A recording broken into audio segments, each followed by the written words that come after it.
South Korea and its global partners are keeping their eyes on Australia as authorities there put in place the world's first ban on social media for users under the age of 16. With more on Press Perspective today.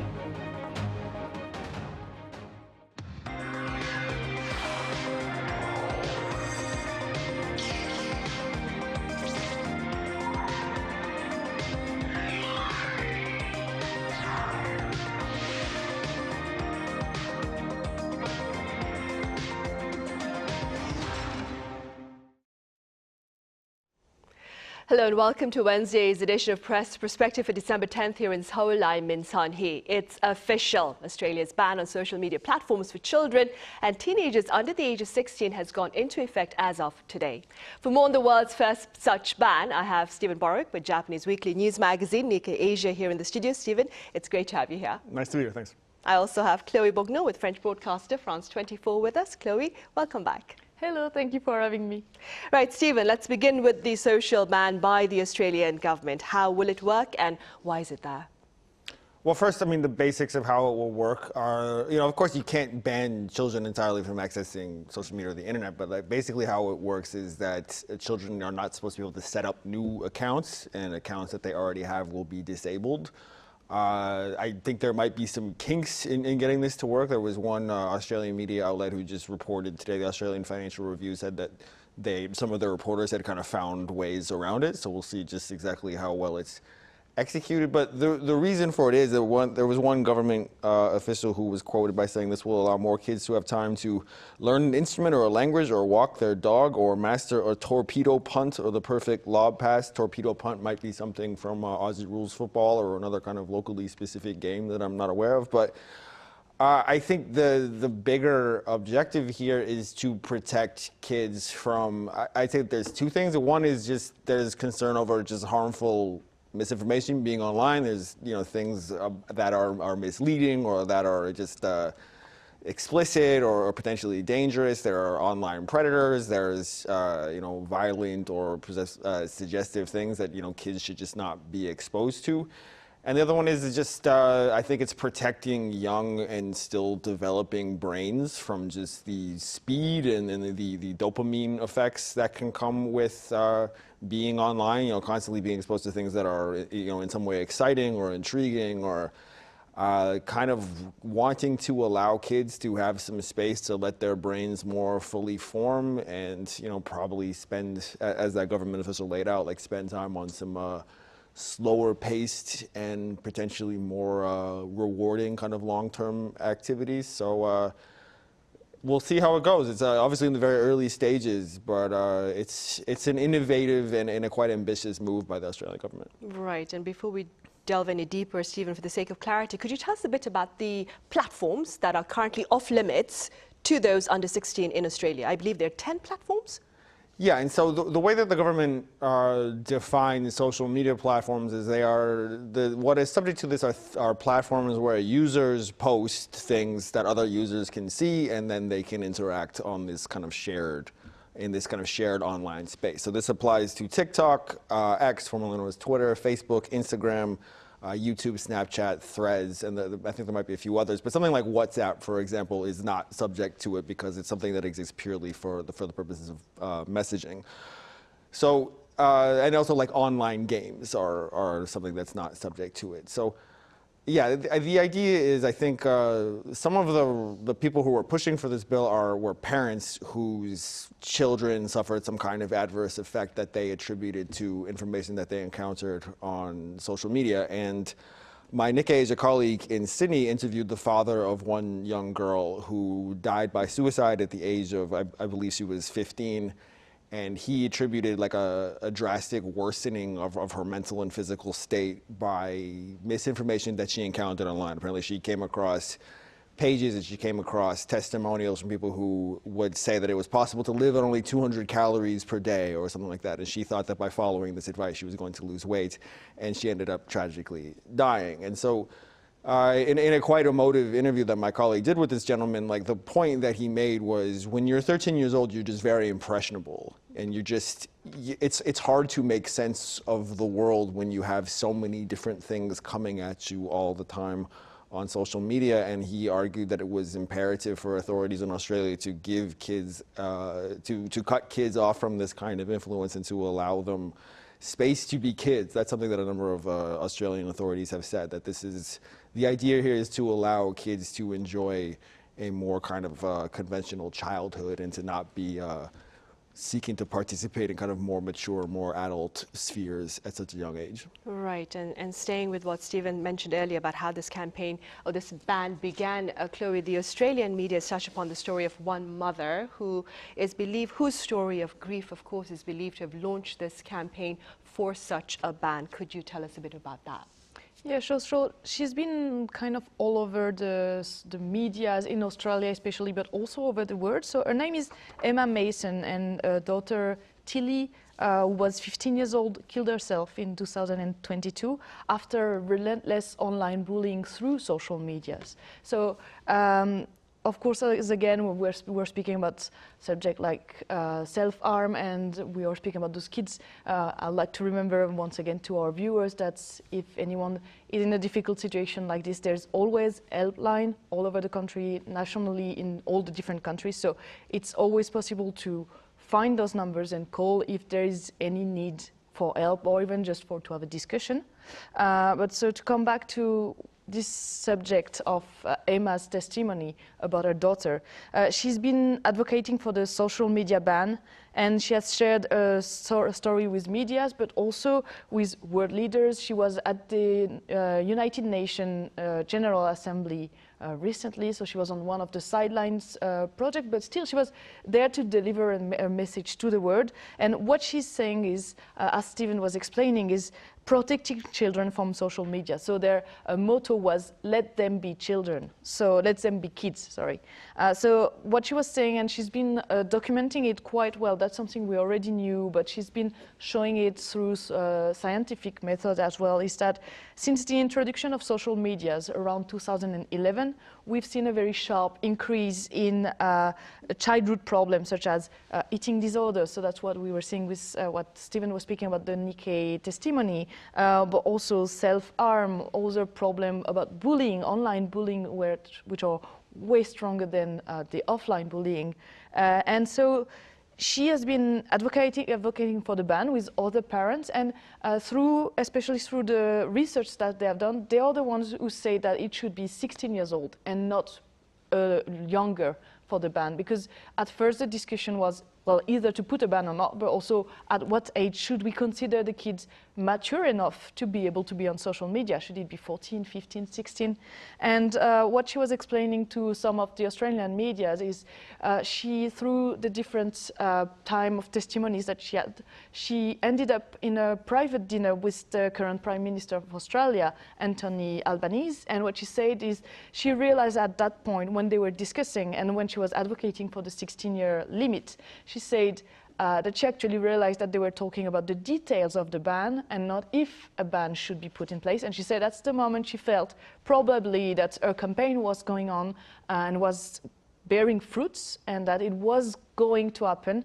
And so that's kind of the idea today, is that she's really shown us one of the main figures who has been able, with other parents, to regroup together and to really share through their, obviously, their sadness and their very tragic stories for the kids. They've been able to share something and to try and protect, in a way, other kids. Right, so the reasons behind this ban are quite clear. Steven, what has been the public response to Australia's ban? Let's start off with the children, their parents, as well as a number of commentators. First, I would point to a poll that was published last year that showed that it was about 77% of the Australian public was in favor of this.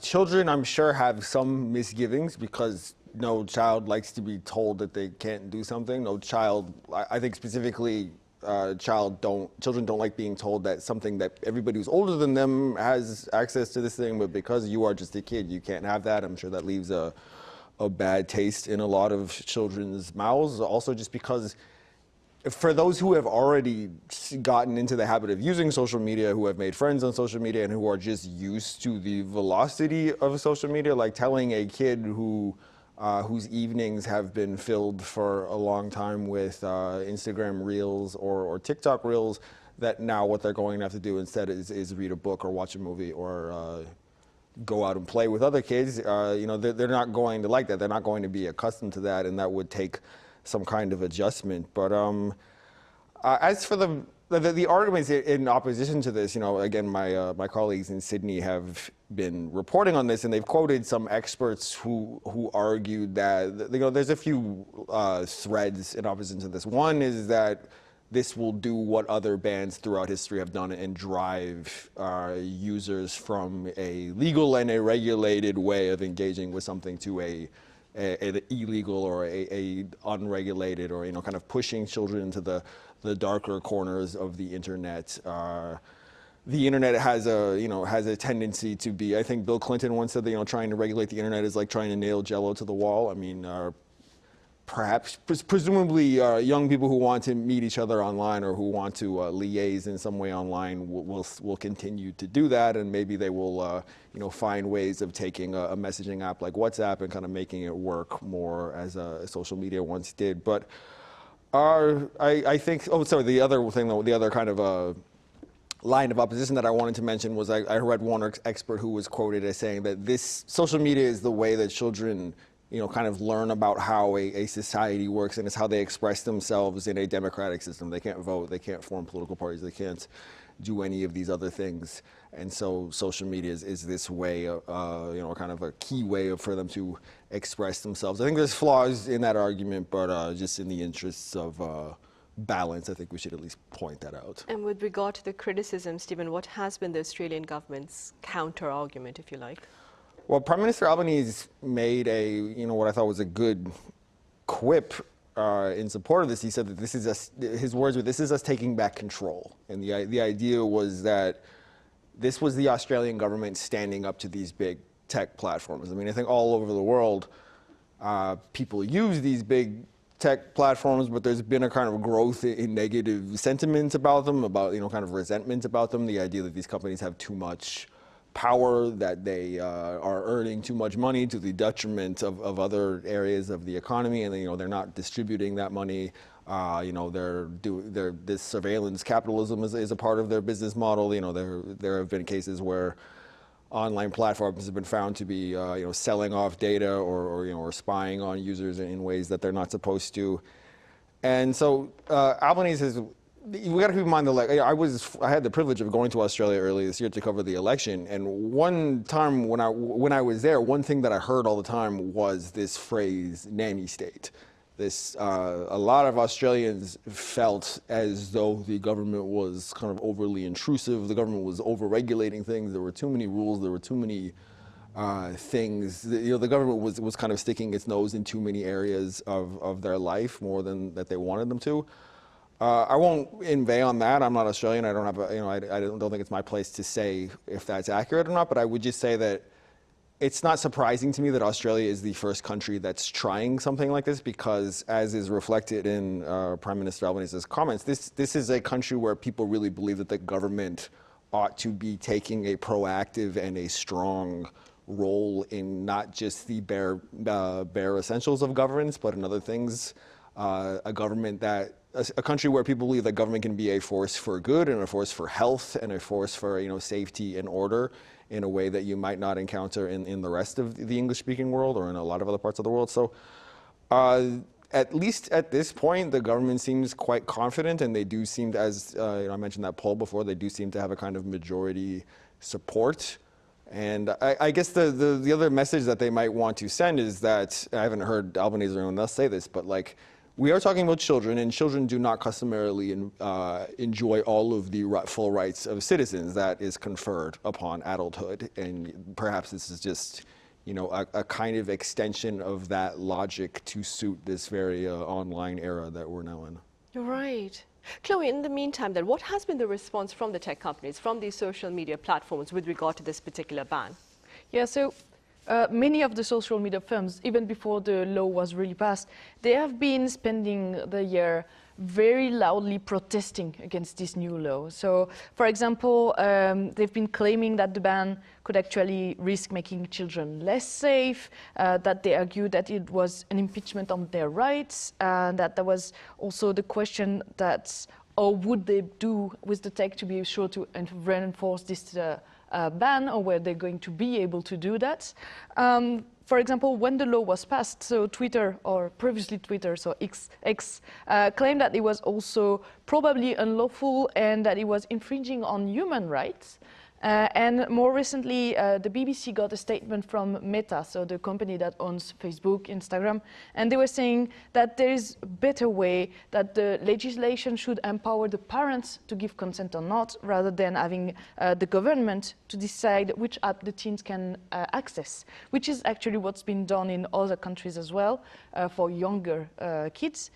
So the thing is, as Steven was saying, it's important to note that those companies, those tech companies, have been seen with a more and more negative image in the recent years, and there's been lawsuits that have claimed that they are actually the social media firms, or anyway, they would prefer to make profits over the user safety. For example, in the United States, there's been a trial recently saying that social medias are designing their apps to be addictive, so that when you open your Facebook or your TikTok app, you don't want to close it, and there is a reason behind it. It's in the way it has been designed. And there was a trial about this, which is, for some whistleblowers, is a way to show that anyway, the big tech social media companies, they don't want to reduce the number of users, so that they would not be happy with this ban anyway. Right, and perhaps with that in mind, Chloe, French President Emmanuel Macron, he has expressed support for a social ban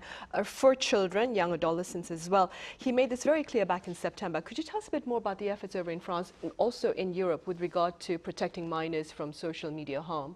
Yeah, so as I was saying, the idea for now is the kids who are under 15 years old, because 15 years old has been declared as the legal majority age on the net. So on internet, that's their legal age. So under that, to be able to access some of the social medias, they have to get parental consent. That's the rule currently. But Emmanuel Macron, the president, has said that he wants to change that, and he is also thinking about doing a ban, just like Australia, because according to him, the parental consent is not enough, and more should be done to protect the kids. So there's currently a bill in French Parliament that is going to go probably to vote soon, but it was only presented last month, a bit around less than a month ago, actually 3 weeks ago. And they want to ban access to social media for kids under 15 and delete all the accounts that are already existing. So that would be more than a ban. That would be, if you are under 15 years old, you can't get any account. So it's not going to be suspended. It's going to be completely deleted for now.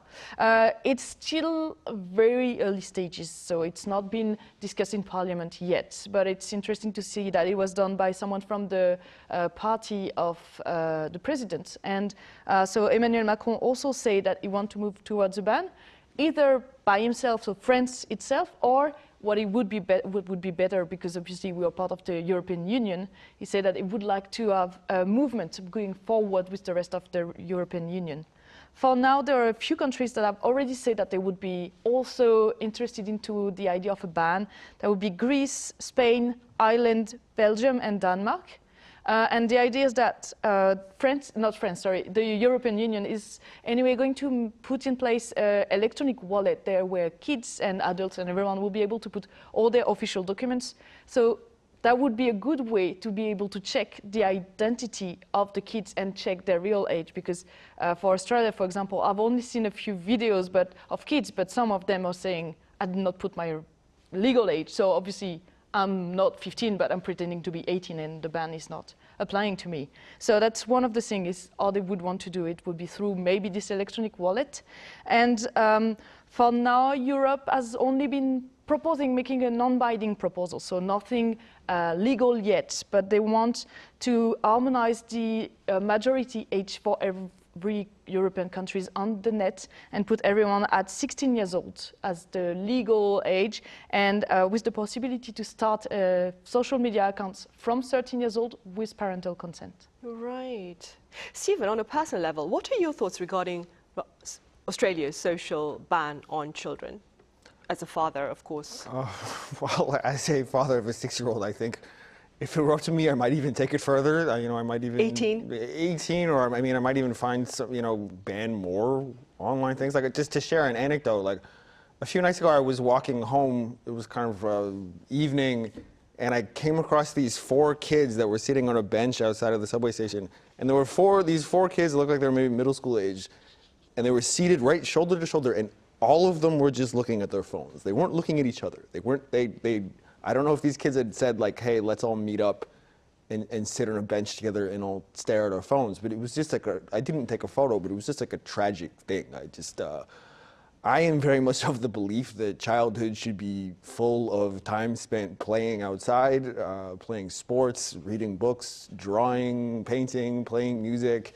And I am in favor of any kind of measure that gets kids doing those things and not sitting around in a scenario where they are physically inactive, they are not interacting with other humans in a face-to-face manner, and they are subjecting their brains to a level of stimulus that the human brain is just not designed to withstand. And the last point that I would make is I would love to have a frank conversation with the owners of these platforms and the designers of these services, and I would say, tell me the truth. Do you want your children? Do you want your child on? Do you want your 14-year-old daughter looking at Instagram Reels? Do you want your 14-year-old son on X? Do you want your kids, either posting their own lives on TikTok or spending a big portion of their day comparing their own lives to lives that they are seeing on TikTok? Or would you rather they be reading a book? Or would you rather that they be playing soccer or basketball? I have a feeling I know what their answer would be. Yeah, and so do I. I sense a lot of hypocrisy from Silicon Valley when it comes to a lot of this stuff. Like Chloe alluded to some of this earlier. These are profit-driven enterprises, and they're trying to increase the level of the number of users on their platform and how much those users are there and how deeply they are engaged, and they are deploying measures that are deliberately addictive and that feed into the the most primal and the most inspiring, and I don't mean that in a positive way, inspiring instincts that human beings can have. Kids are not. I don't think this is the best way to be raising a kid. As Sunhee, as you mentioned, my daughter is 6, and I have no plans to get her a cell phone. I have no plans to allow her to get on social media for a wide variety of reasons. So. Right. And Steven, this image of like 4 kids huddled together, like looking into their phones, physically together, but individually on their phones. It's also an image you would see of a family at a restaurant sitting together, but all of them are looking into their phones instead of talking to each other. Very quickly, Chloe, what are your thoughts with regard to this ban? So very quickly, I would say it's overall good to not put all the weight on the parents, because as Steven was saying, no, he doesn't want to get a phone for his daughter, but the idea is, how do you do when they're getting older and they're kind of getting pushy because everyone else at school gets one and not them and not the social media? I suppose it would be better to say the government says no instead of daddy says no. It's easier to have the government do it and take this idea. The whole question is how to really apply it, because we don't know that it's hard to get real information and real identities on the internet, and that's also part of what's the big problem with kids on social media, is that internet and anonymity is going together quite a lot. And as Steven was mentioning before, the idea of a ban could also be a way to get those kids to get through that with not the right way, not the right direction, and probably hiding it from everyone, including their parents, so that would be harder to monitor. Right. Well, Australia's ban started today, and I believe we'll be talking more about this in the near future. All right. Chloe, as always, thank you so much for your time and your thoughts. Thank you. Steven, thank you very much for your insights. Thank you. Right. That ends this edition of Press Perspective. As always, thank you for watching. See you same time tomorrow.